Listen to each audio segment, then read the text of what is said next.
নমস্কার বন্ধুরা, moon cooking চ্যানেলে সবাইকে স্বাগত।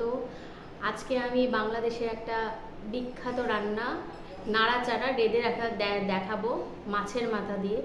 যদি আপনাদের ভালো লাগে তাহলে আমার চ্যানেলটাকে লাইক করবেন, শেয়ার করবেন, সাবস্ক্রাইব করবেন। ধন্যবাদ। রান্নার জন্য আমি নিয়েছি পটল কেটে নিয়েছি, আচ্ছা এদিকে নিয়েছি বিনস কেটে নিয়েছি, পেঁয়াজ কেটে নিয়েছি, আলু কেটে নিয়েছি, উচ্ছে কেটে নিয়েছি, বরবটি কেটে নিয়েছি, টমেটো কেটে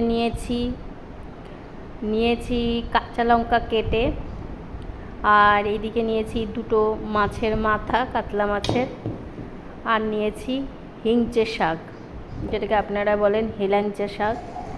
এবার আমি মাথা দুটোতে হলুদ নুন মাখিয়ে ভেজে নিচ্ছি, ভালো করে লাল করে ভেজে নেব। আচ্ছা, আমার লাল করে ভাজা হয়ে গেছে। এবার আমি এগুলোকে তুলে নিলাম। এই তেলেই আমি এবার দেব উচ্ছে আর আলুটা দিয়ে ভালো করে এটাকে ভেজে নেব, যাতে তেতো ভাবটা এসে মোটামুটি চলে যায়। অর্ধেক ভাজা হয়ে গেলে আমি এখানে বিনস, পটল, বরবটি এগুলোকে দিয়ে দিচ্ছি, দিয়ে এই সবজিটাকে একটু ভাজবো। হয়ে গেছে মোটামুটি আমার সবকটা ভাজা, তুলে নিলাম। এবার একটু বেগুন নিয়েছিলাম, বলা হয়নি, সেই বেগুনটাকেও একটুখানি তেলে ভেজে নেব, নিয়ে তুলে নিয়েছিলাম। এবার তেলের মধ্যে দিয়ে দিয়েছি পেঁয়াজ দিয়ে ভালো করে নেড়ে নিয়েছি। নেড়ে একটু লাল মতো যত হয়েছে তখন আমি টমেটোটা দিয়ে দিয়েছি। টমেটোটা দিয়ে আমি এটার মধ্যে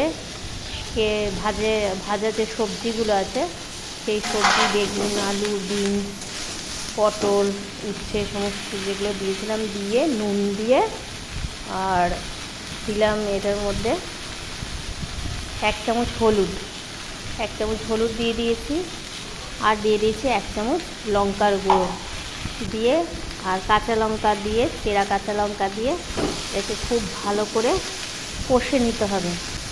নেড়ে ভালো করে কষে নিয়ে এবার এটাকে কিছুক্ষণের 10 মিনিটের জন্য ঢেকে রেখেছি। ঢাকনাটা খুলে মোটামুটি দেখতে পাচ্ছি যে সব সবজিগুলো একটু সিদ্ধ হয়ে গেছে।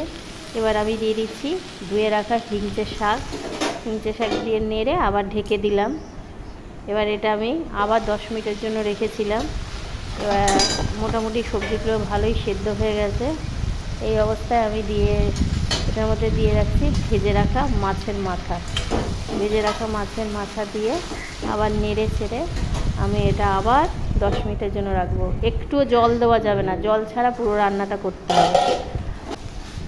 পুরো ধিমে আছে আমি করছি, দেখেছেন ভালো করেই। মোটামুটি আবার ঢাকনা দিয়ে দিয়েছিলাম, আবার তুলেছি, আবার ঢাকনা দিয়ে তুলেছি, এরকম করে আমার হয়ে গেছে। এবার আমি ধনেপাতা কুচি দিয়ে ভালো করে আবার নেড়ে এটাকে আবার 5-7 মিনিটের জন্য ঢেকে দিলাম। এবার ঢাকনা তুলে দেখলাম আমার এটা পুরোপুরি হয়ে গেছে। ভালো করে নাড়িয়ে চাড়িয়ে নামিয়ে দেবো। আমার এই হয়ে গেছে আমার নাড়াচাড়া, দেখুন সুন্দর দেখতে হয়েছে, খেতেও অপূর্ব হয়। আপনারা একবার নিশ্চয়ই ট্রাই করে দেখবেন, নিশ্চয়ই ভালো লাগবে।